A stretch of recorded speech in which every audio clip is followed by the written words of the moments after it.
రాష్ట్రంలో పారిశ్రామిక సేవా రంగాలకు అద్భుతమైన అడుగులు పడ్డాయని 2020 నుంచి అవి మంచి ఫలితాలు ఇవ్వనున్నాయని పరిశ్రమల సమాఖ్య మాజీ అధ్యక్షుడు సురేష్ రాయుడు చిట్టూరి తెలిపారు. ప్రస్తుతం అమలవుతున్న కార్యక్రమాలు సమర్థంగా కొనసాగితే ఆంధ్రప్రదేశ్ రూపురేఖలు మారనున్నాయని ధీమా వ్యక్తం చేశారు. పారిశ్రామిక సేవా రంగాల్లో 15% వృద్ధి రేటుతో యువతకు లక్షల సంఖ్యలో ఉద్యోగ ఉపాధి అవకాశాలు లభిస్తాయంటున్న సురేష్ రాయుడుతో ఈటీవీ ముఖాముఖి. ఇప్పటికీ జీడీపీలో వ్యవసాయ రంగం వాటా దాదాపు 35% వరకు ఉంది. అంటే పారిశ్రామిక సర్వీస్ సెక్టర్ యొక్క గ్రోత్ అంతగా లేదని చెప్పినది దాని బట్టి అర్థమవుతుంది. అయితే విభజన తర్వాత ఆంధ్రప్రదేశ్లో పారిశ్రామికీకరణకి అదేవిధంగా సర్వీస్ సెక్టర్ యొక్క డెవలప్మెంట్కి ఎలాంటి అడుగులు పడ్డాయి, భవిష్యత్తులో వచ్చే 5 సంవత్సరాల్లో అభివృద్ధికి ఎలాంటి బాటలు వేస్తే బాగుంటుందని చెప్పిన అంశంపైన సిఐ మాజీ ఏపీ అధ్యక్షులు అదేవిధంగా పౌల్ట్రీ రంగ నిపుణులు సురేష్ గారిని అడిగే మరిన్ని వివరాలు తెలుసుకుని సార్ నమస్కారం. సార్ నమస్కారం సార్, గత 5 ఏళ్లలో ఏపీలో ముఖ్యంగా పారిశ్రామికంగా ఎలాంటి అడుగులు పడ్డాయి సార్? పారిశ్రామికంగా అంటారా, అసలు ఏపీ మీకు చాలా చాలా అభివృద్ధి చెందిందండి. అంటే మీరు కొంచెం ఒక సిచ్యువేషన్ ఫస్ట్ అర్థం చేసుకోవాలి. 2014లో 15లో మన పరిస్థితి ఏంటి, ఇవాళ కియా ఫ్యాక్టరీ వచ్చిందనండి, లేకపోతే ఏషియన్ పెయింట్స్ అనండి, రకరకాల ఇన్వెస్ట్మెంట్స్ వచ్చినాయి. ఇప్పుడు మనం ఇల్లు కడుతుంటేనే మనకు 2-3 సంవత్సరాలు పట్టేస్తుంది. 10,000 కోట్లు 5,000 కోట్లు ఫ్యాక్టరీలు 6 నెలలు నిలబడలేదా ఇంకా అని అంటున్నాం. అయితే ఎందుకంటే నేను చాలా దాంట్లో ఇన్వాల్వ్ అయి ఉన్నాను కాబట్టి, మీరు మొదటి పార్ట్నర్షిప్ సమ్మిట్, రెండో పార్ట్నర్షిప్ సమ్మిట్, మీరు పెద్ద పెద్ద రాష్ట్రాలే తమిళనాడు కర్ణాటక 1,00,000 కోట్లు అట్రాక్ట్ చేశారు. మనం 5 లక్షల కోట్లు అట్రాక్ట్ చేసాం ఫస్ట్ దాంట్లో. అయితే ఒక నమ్మకం ఉంది చీఫ్ మినిస్టర్ గారి మీద కానీ అడ్మినిస్ట్రేషన్ మీద కానీ. అయితే దానివల్ల మనం డెఫినెట్గా చాలా చాలా ప్రోగ్రెస్ చేసాం. నేనైతే నేను ఇంతవరకు వస్తామని నేను ఎప్పుడు ఊహించలేదు. 3 సంవత్సరాల క్రితం ఏమైందన్నది మర్చిపోయి మనం ఇవాళ అమ్మో ఇది అవ్వలేదా అది అవ్వలేదా అంటాం. ఉన్నాయి ఇష్యూస్ ఉన్నాయి. ఇప్పుడు అమరావతి అంటారా, గ్రీన్ ట్రైబ్యునల్కి వెళ్ళారు, ఎవరు వెళ్ళారు, మనలో ఒకళ్ళే వెళ్ళారు. దానివల్ల 1 సంవత్సరం 2 సంవత్సరాలు పోయింది. ఇంకొకరు ఎవరు వాళ్ళకి కాంట్రాక్ట్ రాలేదు, సింగపూర్ గవర్నమెంట్ తోటి మేము పోటీ ఎందుకు పడవ, కోర్టుకి వెళ్ళారు, వాళ్ళు 1 సంవత్సరంన్నర డిలే చేశారు. సో ఇలా రకరకాలుగా అయినాయి. నన్ను అడిగితే మాత్రం చాలా ఫాస్ట్గా చాలా ఇదిగా వచ్చాం. నేను ఇంకొక 2-3 ఇయర్స్ 2 సంవత్సరాలు ఆగారంటే మీకు అసలు ఎఫెక్ట్ స్టోరీ కనిపిస్తుంది. ఇప్పుడు మేము కూడా ఫుడ్ పార్క్ కడుతున్నాం ప్రకాశం జిల్లాలోని. మిగతా అన్ని రాష్ట్రాల కన్నా కూడా చాలా ఫాస్ట్గా పెరిగింది. మీరు పర్ క్యాపిటా అనండి, నేను అనుకుంటే ఇంకొక 4-5 ఇయర్స్లో మనం క్యాచప్ చేస్తాం అన్నది కూడా రియాలిటీ కాదు. We cannot be with Maharashtra and Gujarat in 4-5 years. వాళ్ళు 20 ఇయర్స్ నుంచి జరుగుతున్న పనులు అయ్యి. సో మనకి ఇంకొక నేను అనుకుంటాం ఒక 7-8 ఇయర్స్లో అయితే నాకు నమ్మకం we will be on top with the best అని చెప్పి. మనం ఒక రాంగ్ ఇంప్రెషన్లో ఉన్నామండి. 94-95లో అది ఎవరికి ఏమీ తెలవని పరిస్థితి. సో ఆ టైంలో ఇక్కడ మొదలెట్టినప్పుడు మనం ఫస్ట్ ఇప్పుడు బెంగళూరు అనండి, గురుగాం అనండి, హైదరాబాద్ అనండి, చెన్నై అనండి, పూనా అనండి, చాలా చాలా హై లెవెల్లో ఉన్నాయి. ఇవాళ మళ్ళీ మనం అప్పుడు చేయవలసిన పని ఇప్పుడు చేద్దాం అనుకుంటాం ఈజ్ వెరీ వెరీ రాంగ్. ఇప్పుడు గూగుల్ నాకు తెలుసు, గూగుల్ దే ట్రైయింగ్ లేటెస్ట్గా వాళ్ళు న్యూయార్క్లో చేస్తుంది, ఇప్పుడు మన దగ్గర అమరావతిలో చేద్దాం. న్యూయార్క్ అమరావతి వాళ్ళు చేస్తుంది ఈ ప్రాజెక్ట్స్. ఆ స్కేల్కి వెళ్తాం అనుకుంటాం కూడా. ఇప్పుడు దానికి అప్పుడు చేసినట్టు రూపాయి ఖర్చు పెడితే ఆ రోజు 100 రూపాయల లాభం వచ్చింది. ఇవాళ ఆ 100 రూపాయలు రావాలంటే వాళ్ళు 1000 రూపాయలు ఖర్చు పెట్టాలి. So I think it is not smart. మనం కొంచెం అది అంత కంగారు పడి అది ఇది అనుకుంటే కాదు. వాళ్ళు మీరు హైదరాబాద్ లైఫ్ స్టైల్ అనండి, బెంగళూరు లైఫ్ స్టైల్ అనండి, పూనా లైఫ్ స్టైల్ అనండి, అదంతా వైజాగ్లోనో విజయవాడలోనో 2 రోజుల్లో వచ్చేస్తుంది అనుకుంటారు. రియాలిటీ కాదు. నేను అనుకుంటాం both Singapore and Japan are very interested in Amaravati as a future. వాళ్ళ సైబర్ సెక్యూరిటీ కోసం అది అమరావతి డెవలప్ అయ్యి అది ఇదైతే ఆ దగ్గర వాళ్ళే 1-2 లక్షల మందికి ఉద్యోగాలు వస్తాయి ఇస్తాము అన్న థాట్ ప్రాసెస్లో ఉన్నారు. కానీ మనం దాన్ని కట్టనివ్వాలి కదా. మన సింగపూర్ వాళ్ళని మరి ఎన్ని సంవత్సరాలు పట్టింది, రైట్ ఆర్ రాంగ్, ఆ లాజిక్ వాళ్ళకు ఉంది. నేను దాన్ని తప్పడతలేదు. కానీ నేను అనుకుంటే డెఫినెట్గా సర్వీసెస్ విల్ నౌ పికప్. దాదాపుగా 50,000 కోట్ల ప్రాజెక్టులు పనులు ప్రారంభించడానికి సిద్ధంగా ఉన్నాయి అని మనకున్న అంచనా. అంటే వచ్చే ప్రభుత్వం ఏర్పడిన 2-3 నెలల్లోనే వాళ్ళు ప్రారంభించి 1-2 సంవత్సరాల్లో ఆ ప్రాజెక్టు అన్ని పూర్తి చేసి ఆపరేషన్స్ కోసం ఒక 3 సంవత్సరాలు ఉంచుకోవడం ద్వారా తాత్కాలికంగా వచ్చే సమస్యలు ఎదుర్కోవాలని చెప్పి వాళ్ళు భావిస్తున్నారు.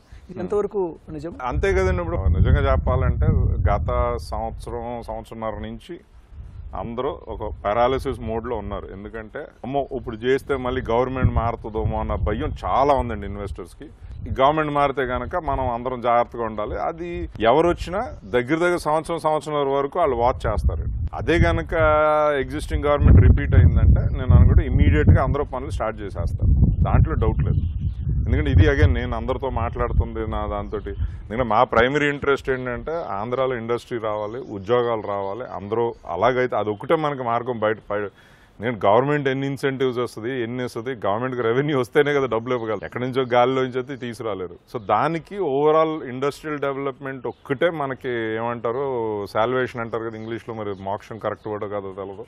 అండ్ ఈ టైంలో దట్ ఈస్ వెరీ వెరీ నాకు చాలా క్రిటికల్, క్రూషియల్. సింగపూర్ గవర్నమెంట్తో పాటుగా రిలయన్స్, అదేవిధంగా మరికొన్ని కంపెనీస్ కూడా వచ్చే 2-3 నెలల్లోనే, కొత్త ప్రభుత్వం ఏర్పడే 2-3 నెలల్లోనే మేము పెట్టుబడులు పెడతామని చెప్పి అంటున్నారు. సో దానివల్ల ఎలాంటి ఎంప్లాయ్మెంట్ జనరేషన్ అయ్యే అవకాశం ఉంది? నేను అనుకుంటాం ట్రెమెండస్ అండి. అంటే అఫ్కోర్స్ అది ఆపరేషన్స్లోకి రావాలి అన్నీ, బట్ నేను నా ప్రకారం మీరు 2020 నుంచి ఎఫెక్ట్ చూస్తారండి. లక్షల్లోనే ఉంటుంది ఎంప్లాయ్మెంట్ జనరేషన్. సో అక్కడ కొంచెం మన పబ్లిక్, మన పేరెంట్స్ వాళ్ళు కూడా కొంచెం ఓపిక పట్టారంటే అప్పుడు మన ఊర్లు కూడా డెవలప్ అవుతాయి. One of the big reasons కూడా రాకపోతానికి మన వాళ్ళే మన దగ్గర పనిచేస్తానికి, అంటే నథింగ్ రాంగ్, వాళ్ళు ఏంటంటే హైదరాబాద్కి వస్తే ఆపర్చునిటీస్ బాగుంటాయేమో అనుకుంటున్నారు. కానీ నేను అనుకుంటా అది మారుతుంది ఇప్పుడు. ఎందుకంటే వైజాగ్ హుదూద్ తర్వాత become one of the best cities in the country, అందరూ రికగ్నైజ్ చేస్తున్నారు.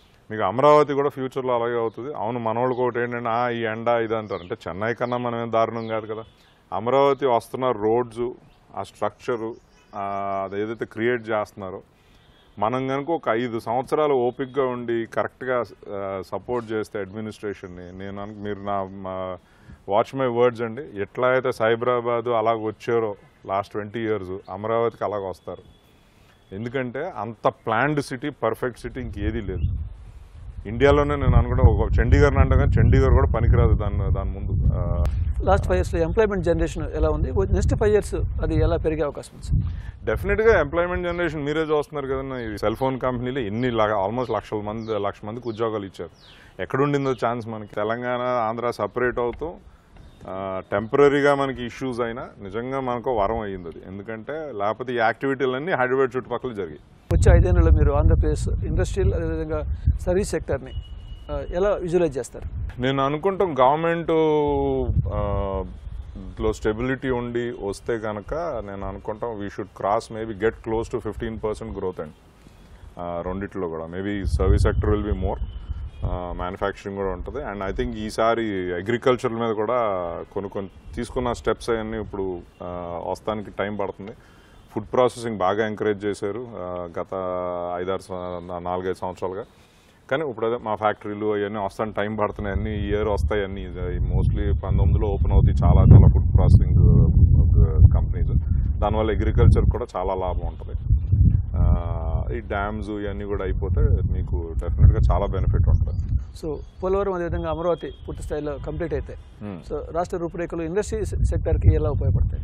నాకు ఎప్పుడు ఈ రెండు అవుతే కనుకండి, నాకు కంపారిజన్ కింద చూడాలంటే నాకు ఆంధ్ర పొటెన్షియల్ వైజ్ చూస్తే నాకు ఎప్పుడు కాలిఫోర్నియా గుర్తొస్తుంది. కాలిఫోర్నియా చాలా చాలా దేశాల కన్నా పెద్ద ఎకానమీ. కానీ ప్లీజ్ అండర్స్టాండ్, ఏది ఆటోమేటిక్ కాదు, వచ్చి కూర్చుంటే ఒళ్ళో ఏం పడదు. మనం కష్టపడి దాన్ని క్రియేట్ చేసుకోవాలి. అసలు ఏమి ఇలాంటి పరిస్థితి నుంచి ఇవాళ మనం అమరావతిని యాక్సెప్ట్ చేసి ఒక స్టెబిలిటీ వచ్చింది, క్లారిటీ వచ్చింది. ఇప్పుడు అసలు గేమ్ స్టార్ట్ అవుతుంది.